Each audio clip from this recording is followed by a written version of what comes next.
Starting with the name of Allah, who is the most beneficent and the most merciful. Dear students, welcome to the Quick Learn Academy by Arusairam. In today's lecture, we will cover the chemistry class 9th, chapter number 7, its textbook exercise questions, including the objective and subjective.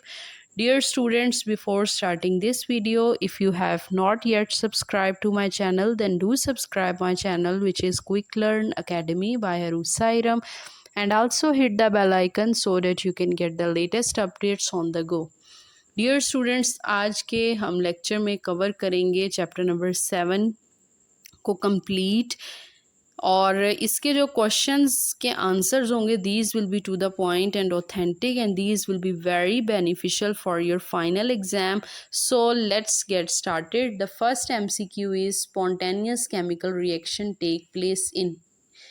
हमने बताना है कि spontaneous chemical reaction किस type के cell में होता है. ऐसा रिएक्शन जो खुद ब खुद हो जाए उसे स्पॉन्टेनियस कहते हैं, और ये गल्वेनिक सेल के अंदर होता है. Its correct option is B. Second is formation of water from hydrogen and oxygen is.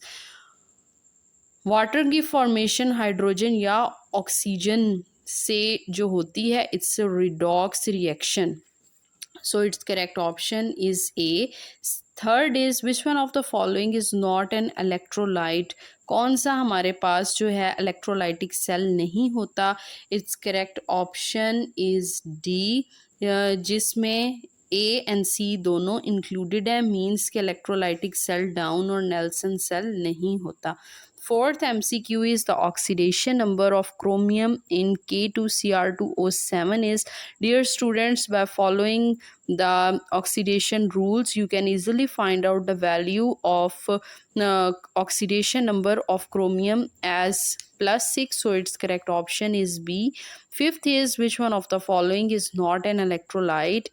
Given में से कौन सा electrolyte नहीं है जिसे हम नहीं utilize कर सकते as in most of the batteries. Its correct option is sugar solution, जबकि सल्फ्यूरिक एसिड, लाइम solution या सोडियम क्लोराइड हम इनको यूटिलाइज कर सकते हैं. सो its correct option is A. 6 is the most common example of Korean is. Korean की सबसे जो कॉमन एग्जाम्पल है, it's rusting of iron.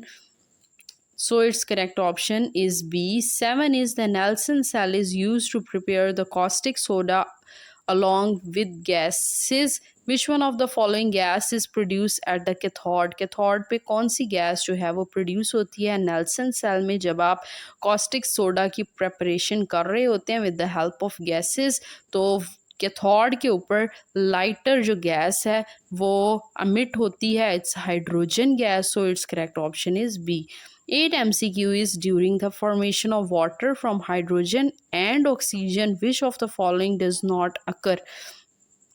Water की फॉर्मेशन हाइड्रोजन या ऑक्सीजन से जब हो रही होती है तो वहाँ पे क्या चीज़ नहीं होती. आपने याद रखना है कि हाइड्रोजन एज ऑक्सीडाइजिंग एजेंट नहीं काम करता. So its correct option is D. 9 is the formula of rust is. Dear students, rusting of iron वाले टॉपिक में आपने पढ़ लिया है कि जो फॉर्मूला ऑफ रस्ट होता है its Fe2O3.NH2O. So its correct option is A. इसको आपने याद रखना है. 10 is in the redox reaction between zinc and HCl the oxidising agent is.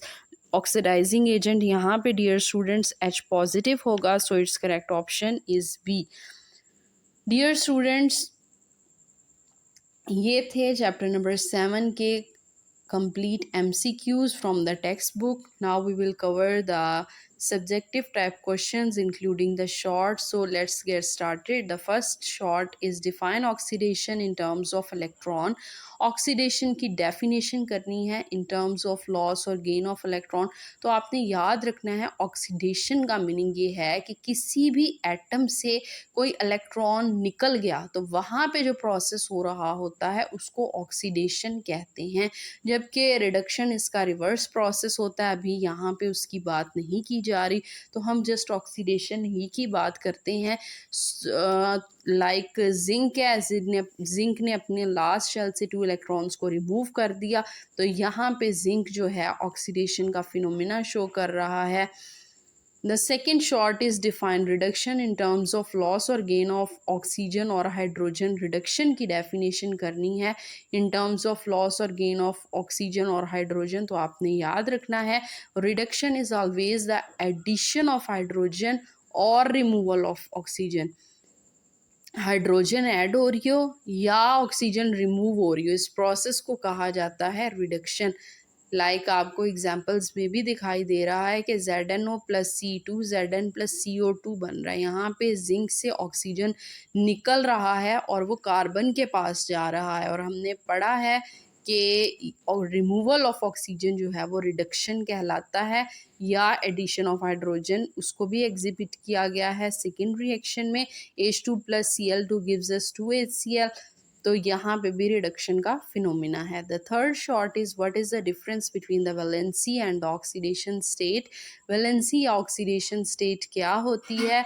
Valency dear students इसे कहा जाता है कि कोई भी एलिमेंट दूसरे एलिमेंट के साथ उसके कंबाइन होने की क्या कैपेसिटी होगी, मींस उसको दूसरे वाले अपनी आखिरी शेल से में इलेक्ट्रॉन्स को कंपनसेट करने के लिए दूसरी शेल से कितने इलेक्ट्रॉन्स चाहिए होंगे, तो इस तरह की जो कंबाइनिंग कैपेसिटी है उसे वैलेंसी कहा जाता है. जबकि ऑक्सीडेशन नंबर या स्टेट से यही मुराद है कि जो हमें जस्ट अपीयरेंट चार्ज दिखाई दे रहा होता है मॉलिक्यूल या आयन के ऊपर, उसको ऑक्सीडेशन नंबर कहा जाता है. वैलेंसी में डियर स्टूडेंट्स हम लोग यूजुअली साइन ऊपर दे देते हैं लाइक 2 पॉजिटिव या समथिंग, और जबकि ऑक्सीडेशन स्टेट के ऊपर हम कोई साइन जो है इस तरह का नहीं देते बाद में प्लस वाला. जबकि अगर हम वैलेंसी की बात करें तो एक न्यूमेरिकल वैल्यू के बाद अगर प्लस आ रहा है it is indicating the valency, और अगर पहले प्लस आ रहा है तो it's indicating the oxidation number और स्टेट. आपने इसका डिफरेंस टेबल जो है उसको प्रिपेयर कर लेना है. Fourth short is differentiate between oxidising and reducing agent. ये कौन कौन से एजेंट होते हैं? तो डियर स्टूडेंट्स ऑक्सीडाइजिंग एजेंट एक ऐसी स्पीशी को कहा जाता है जो कि किसी भी सब्सटेंस को ऑक्सीडाइज करती है. आप जब इलेक्ट्रॉन्स कोई एटम दे रहा होता है तो वहाँ पे ऑक्सीडाइजिंग एजेंट होता है. तो a species that oxidizes a substance by taking electron from it, जबकि रिड्यूसिंग एजेंट जो है वो रिड्यूसेस करता है इलेक्ट्रॉन्स को डोनेट करके किसी दूसरे को दे के. Non metals good oxidising agents होते हैं, जबकि मेटल्स जो है वो रिड्यूसिंग एजेंट होते हैं. ऑक्सीडाइजिंग एजेंट इलेक्ट्रोनेगेटिव होते हैं, रिड्यूसिंग एजेंट जो हैं वो इलेक्ट्रो पॉजिटिव होते हैं. Next difference is fifth short is differentiate between strong electrolyte and the weak electrolyte. तो डियर स्टूडेंट स्ट्रॉन्ग इलेक्ट्रोलाइट ऐसे इलेक्ट्रोलाइट्स को कहा जाता है जो कम्प्लीटली आयनाइज हो जाते हैं, मुकम्मल तौर पे पॉजिटिव और नेगेटिव आयंस के अंदर स्प्लिट हो जाते हैं. जबकि वीक इलेक्ट्रोलाइट्स में हमें मुकम्मल तौर पे आयनाइजेशन नहीं दिखाई देती, जबकि अप टू सम हाउ कुछ ना कुछ दिखाई दे रही होती है, तो इन्हें कहा जाता है weak electrolyte. Now I am reading it the definitions of both. The strong electrolyte, the electrolyte which ionize completely in solution and produce more ions is called strong electrolyte. जबकि weak क्या होगा? ऐसा electrolytes जो कि ionize होते हैं कुछ extent तक, ताकि इनमें ज़्यादा से ज़्यादा आयंस नहीं प्रोड्यूस हो सकते. स्ट्रॉन्ग इलेक्ट्रोलाइट्स की एग्जांपल है NaCl, NaOH, H2SO4, जबकि वीक इलेक्ट्रोलाइट की होती है CH3COOH. Question number 6 is how electroplating of tin on steel is carried out. Steel के ऊपर टिन की इलेक्ट्रोप्लेटिंग किस तरह से की जाती है? सिल्वर की जो है हमने पढ़ा है कि जो सिल्वर की इलेक्ट्रोप्लेटिंग होती है तो उसमें करंट को पास किया जाता है किसी सेल के ऊपर से. तो जो इसमें आयंस होते हैं वो माइग्रेट होना शुरू हो जाते हैं, मींस रिस्पेक्टिव इलेक्ट्रोड्स की तरफ जाना शुरू हो जाते हैं. अब जो एनोड है वो सिल्वर बार या शीट का हो सकता है या स्टील का हो सकता है। तो इस तरह से यहाँ पे जो है वो ऑक्सीडेशन हो रही होती है। एनोड के ऊपर जो चार्ज है वो Ag gives us Ag positive plus e negative, जबकि कैथोड पे Ag positive gives us Ag है। 7 short is why steel is plated with nickel before electroplating of chromium। Chromium की इलेक्ट्रोप्लेटिंग करने से पहले क्यों हम स्टील को निकल के साथ जो है उसकी इलेक्ट्रोप्लेटिंग की जाती है। डियर स्टूडेंट्स, इसका आंसर यही है कि सबसे पहले हम स्टील की इसलिए जो है इलेक्ट्रोप्लेटिंग कॉपर या निकल के साथ करेंगे क्योंकि ये क्रोमियम अच्छे तरीके से अगर आप डायरेक्ट इलेक्ट्रोप्लेटिंग करते हैं तो ये मुकम्मल तौर पे एडहेयर नहीं होता, नहीं चिपकता। तो इसलिए पहले हमें इसके ऊपर निकल या कॉपर की इलेक्ट्रोप्लेटिंग करनी पड़ेगी और इसके बाद हमें क्रोमियम की करनी पड़ेगी ताकि इसके ऊपर मॉइस्चर या किसी भी और तरह के इफ़ेक्ट्स ना प्रोड्यूस हो सकें। Now I am reading the answer of question number 7, which is the steel is usually plated first with nickel or copper, then by chromium because it does not adhere well on the steel surface. Moreover, it allows moisture to pass through it and metal is stripped off. Question number 8 is how can you explain that following the reaction is oxidation in terms of increase of oxidation number? Aluminium। तो dear students, increase in oxidation number जो है वो हमारे पास change हो जाएगा, 0 से +3 बन जाएगा और इसका रिएक्शन आपने इसको ऐसे ही लिखना है। Question number 9 is how can you prove so it is an oxidation reaction with an example that conversion of an ion to an atom is an oxidation process। आपने इसको जो है वो बताना है कि ये किस तरह से ऑक्सीडेशन का प्रोसेस है। तो एक आयन की कन्वर्जन एटम के अंदर जो है वो ऑक्सीडेशन प्रोसेस कहलाता है। फॉर एग्जांपल आयंस जो हैं वो लूज़ इलेक्ट्रॉन करते हैं, हमेशा नेगेटिवली चार्ज होते हैं, इलेक्ट्रॉन्स को लूज़ करते हैं और ये एटम्स के अंदर कन्वर्ट हो जाते हैं। इस तरह ये इजीली हमारे पास ऑक्सीडाइज हो जाते हैं। Question number 10 is why does the anode carries negative charge in the galvanic cell but positive charge in the electrolytic cell? Justify with the comments। galvanic cell में हमारे पास एनोड के ऊपर नेगेटिव चार्ज क्यों होता है जबकि इलेक्ट्रोलाइटिक सेल में positive charge क्यों होता है, इसको हमने एक्सप्लेन करना है कि ऐसा क्यों है। डियर स्टूडेंट्स, गैल्वेनिक सेल में इलेक्ट्रॉन्स जो हैं वो किसी भी एटम से जो हैं वो लूज़ हो रहे होते हैं और इलेक्ट्रॉन्स की कमी आ रही होती है, इसलिए इसके ऊपर नेगेटिव चार्ज आ जाता है। जबकि इलेक्ट्रोलाइटिक सेल में इलेक्ट्रॉन्स गेन हो रहे होते हैं एनोड के ऊपर, इस वजह से इसके ऊपर जो है वो पॉजिटिव चार्ज आ जाता है, इलेक्ट्रॉन्स की कमी आ जाती है, इसलिए यहाँ पे जो है हमारे पास पॉजिटिव चार्ज आ जाता है। Question number 11 is why do the electrons flow from zinc electrode in the Daniell cell? Zinc electrode से डैनियल सेल में जो है हमारे पास इलेक्ट्रॉन्स क्यों जाते हैं? डियर स्टूडेंट्स, डैनियल सेल में इलेक्ट्रॉन जिंक इलेक्ट्रोड से एनोड की तरफ इसलिए जाते हैं क्योंकि ये जो हैं कॉपर से मिलके हमारे पास कैथोड बनता है और इसमें हमारे पास एक्सटर्नल सर्किट भी इंक्लूडेड होता है। Now I am reading the answer of this question as in Daniell cell the electron take flow from zinc toward the cathode. Zinc electrode यानी एनोड से कैथोड की तरफ जाते हैं through an external circuit. External circuit के through हमारे पास zinc electrode की तरफ जो है हमारे पास जाते हैं electrons. Question number 12 is why do electrode get their names anode and cathode in the galvanic cell? Electrodes को एनोड या कैथोड का क्यों नेम दिया जाता है गैल्वेनिक सेल में? डियर स्टूडेंट्स, गैल्वेनिक सेल में हमारे पास जो प्रोसेसेस हो रहे होते हैं ऑक्सीडेशन और रिडक्शन, इसी बेस पे हम एनोड या कैथोड का नेम देते हैं। ऑक्सीडेशन एनोड के ऊपर हो रही होती है जबकि कैथोड पे रिडक्शन हो रही होती है।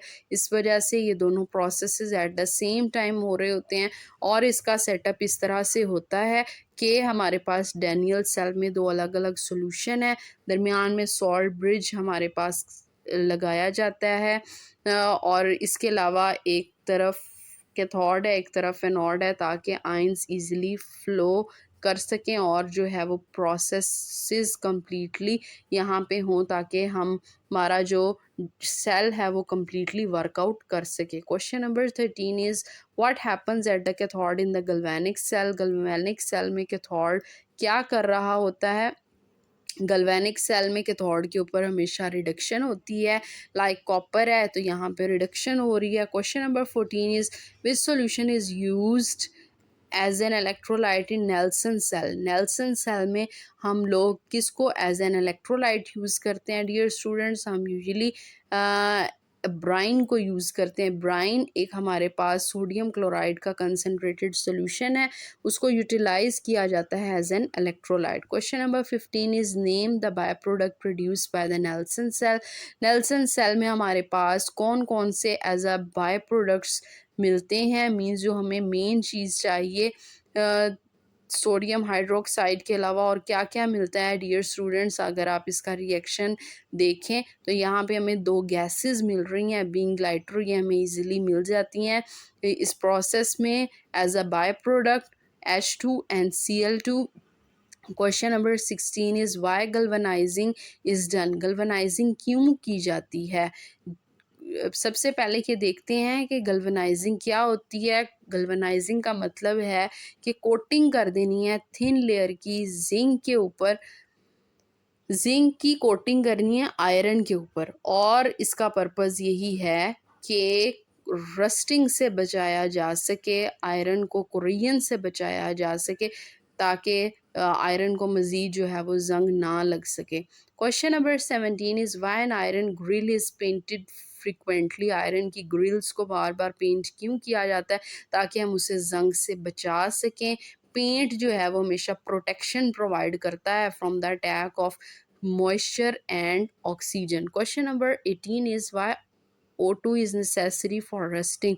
ऑक्सीजन हमारे पास क्यों नेसेसरी है रस्टिंग के लिए, क्योंकि ऑक्सीजन एक ऑक्सीडाइजिंग एजेंट है, ये इलेक्ट्रॉन्स को एक्सेप्ट करता है और ये आयरन बनने में हेल्प आउट करता है। अब जो आपने रस्टिंग ऑफ आयरन में टू रिएक्शंस को देखा है, आपने उनको याद रखना है कि ये रस्टिंग का प्रोसेस किस तरह से होता है। इन दोनों रिएक्शंस को आपने लिख के प्रिपेयर कर लेना है। Question number 19 is in electroplating of chromium which salt is used as an electrolyte.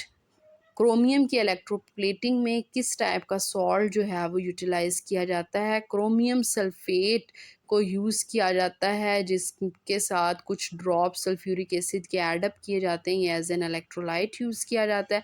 Question number 20 is write the redox reaction taking place during the electroplating of chromium. इसमें आपने dear students electroplating of chromium वाले topic के जो हैं दोनों reactions को लिखना है, जो एनोड कैथोड और ओवरऑल रिएक्शन क्या हो रहा है, इसको आपने रिएक्शंस को प्रिपेयर करना है। Question number 21 is in the electroplating of silver where Ag positive come and where they deposit. जब भी सिल्वर की इलेक्ट्रोप्लेटिंग की जाती है तो Ag पॉजिटिव आयन एनोड से आता है और कैथोड के ऊपर जाके डिपॉजिट हो जाता है। Question number 22 is what is the nature of electrode used in the electroplating of chromium। electroplating of chromium में जो इलेक्ट्रोड यूज़ किया जाता है वो किस टाइप का होता है। इलेक्ट्रोप्लेटिंग ऑफ क्रोमियम में एनोड जो है एंटीमोनियल लेड के साथ जो है वो मिलके बना होता है और ये एज अ कैथोड काम करता है। तो डियर स्टूडेंट्स इस चैप्टर के जो आपने डिफरेंट सेल्स को पढ़ा हुआ है उनमें जो डिफरेंट टाइप की इलेक्ट्रोप्लेटिंग भी कराई गई है, इसके अलावा सेल्स के अलावा इन तमाम के बारे में छोटी छोटी चीज़ों के बारे में पूछा गया है।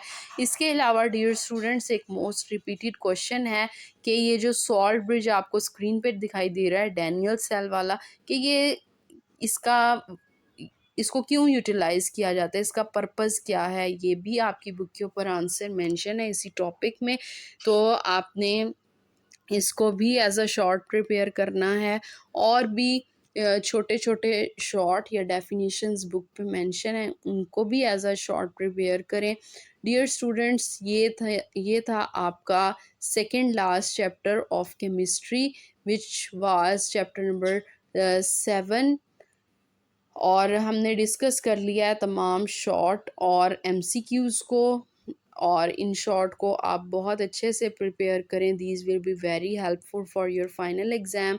इंशाल्लाह in the coming video I will also cover the last chapter, most important short questions, textbook exercise short and uh, objective type questions. So stay connected and stay tuned. If you like my video, then do like, share, comment and subscribe to my channel, which is Quick Learn Academy by Arusairam.